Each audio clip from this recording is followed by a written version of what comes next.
Morning everyone. I hope you had a great weekend and ready to work. So today we'll be looking at symmetrical and asymmetrical encryption.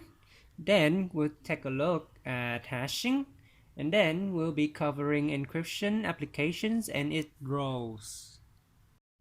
Let's start with this question. Does anybody know what is symmetrical and asymmetrical encryption? Okay then. Anyway, let's start with encryption.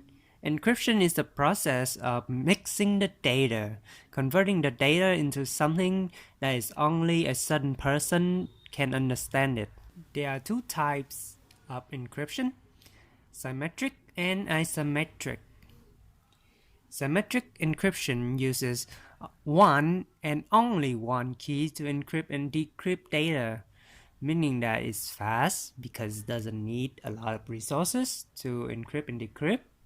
However, what if something went wrong, such as you lose a key or the one that has the key lose it? Well, either way, it wouldn't end nicely. This is where asymmetrical encryption comes to the rescue. The asymmetrical encryption uses two keys, a public key which is accessible by anyone, and a private key which only you can access.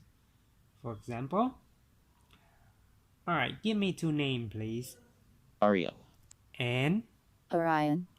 so imagine that Arya wants to send a letter to Orion. Arya needs to know the address of Orion's mailbox. Once the letter is put in Orion's mailbox, only Orion has the key to open the mailbox and read Arya's letter. Anyone who wants to read the letter would need Orion's key to open the mailbox. In this way, we can consider Orion's mailbox address is the public key, and the Orion's key to the mailbox is the private key.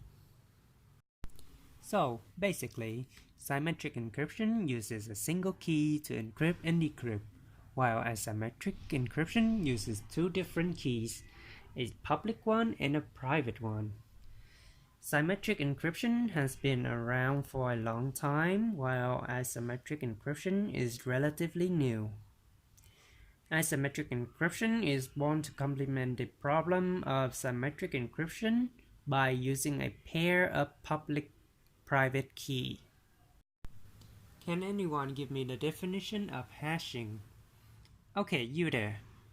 Hashing is to generate a piece of value using mathematics function. Very good. And very textbooky. Okay, now, in case somebody doesn't understand what she had just said, we'll be looking at this example. Say we want to hash this sentence using SHA-1. The quick brown fox jumps over the lazy dog. So, what would the result be? 2FD4. So, what would happen if we change a bit? Say the quick brown fox jumps over the lazy cat, for example. So it will be like this. F99. Alright, so as you can see, just a tiny bit of change could completely change the hash value. You might be thinking, oh, there might be a collision somewhere where two different sentences would generate the same result. Well, the answer is yes, there is, but the possibility of it happening is quite small. Any question? Yes, you. So what is hashing used for? Good question. Can somebody answer his question, please? Alright, yes, you in the back. It can be used for storing password in a server. You can hash the password from the users and store it. When the user enters the password to log in, the password will then be hashed and compared to the stored value. Thank you very much. Now, a fun fact is that you cannot convert a hashed value into data. However, encryption and decryption, you can do this easily.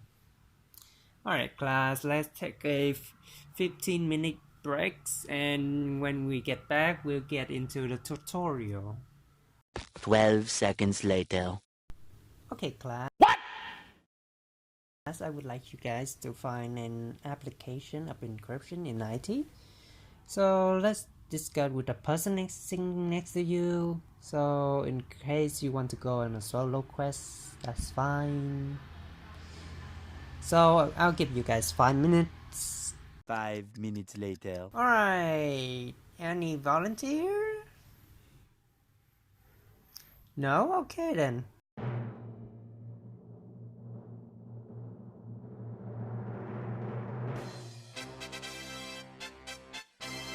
4, please come up.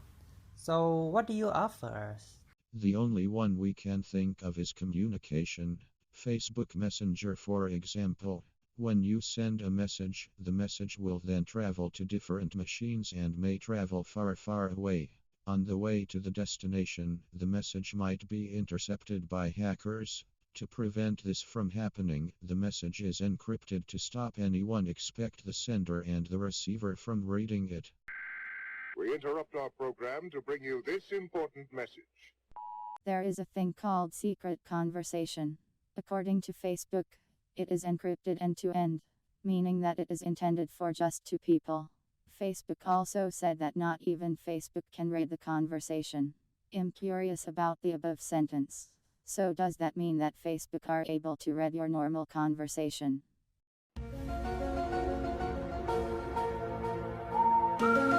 Alright, very well done.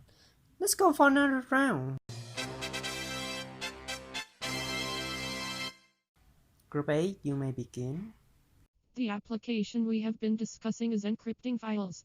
Microsoft has the encrypting file system feature, which encrypts and protects confidential data from attackers that have physical access to the computer. This feature uses symmetric encryption to encrypt data because it takes less time to encrypt and decrypt data than the asymmetric encryption. Unfortunately, that's all we can do research in 5 minutes. Good job. Okay, thank you, Group 8. Now that's it for today, class. Thank you for joining in. Any question before you leave? Okay, so if you don't have any question, you're free to go.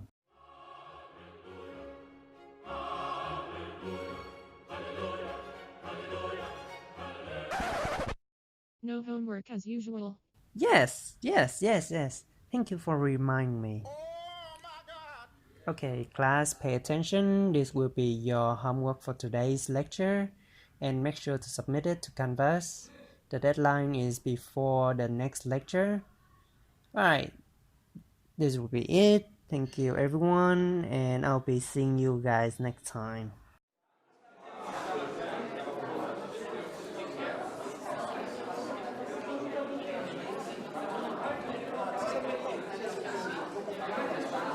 Now, you can leave yet? Yes, you, the one watching this video. Since you are the special guest, I'll give you a full answer to the question. RSA is an asymmetrical encryption algorithm that is used specifically for security services. For example, RSA in cloud computing is proposed to strengthen security. The purpose is only authorized users are able to access the data. The data is encrypted then stored in the cloud. When the data is requested, the cloud provider authenticates and delivers the data to the user. In the cloud environment, the public key is known widely, but the private key is known only to the original user. Cloud provider will be in charge of encrypting data, while the user will do the decryption. Elgamal is used in PGP or pretty good privacy. PGP is a computer program that protects your privacy and secure your online communication. It is often used to enhance security of emails by encrypting and decrypting data. PGP encryption uses a combination of data compression, hashing, and a public key cryptography. With PGP, your sensitive information is protected and others cannot retrieve the sensitive data that has been deleted. Assuming that out of nowhere, the encryption methods that we know and love disappeared, vanished without trace, what would happen to the world? Will it still able to survive the catastrophe? Now I have looked into the future. Wow! Of the answer from the students, and there are a wide range of answers as well as level of imaginary. One student answered that the e-commerce website will cease to operate because transactions are no longer secured. No more shopping online. We'll have to walk to the store and buy things. Also, using credit card is no longer secure. Another student suggested that the world would be exposed to hackers due to all the security measures are down. Emails will be read, bank account can be easily be stolen. One saying that the internet would collapse. People might abandon the internet, or they might have to invent new networks to compensate for the loss of the internet. Wi-Fi will be accessible to everyone, meaning that free Wi-Fi, because there are no protocols to keep Wi-Fi connection private.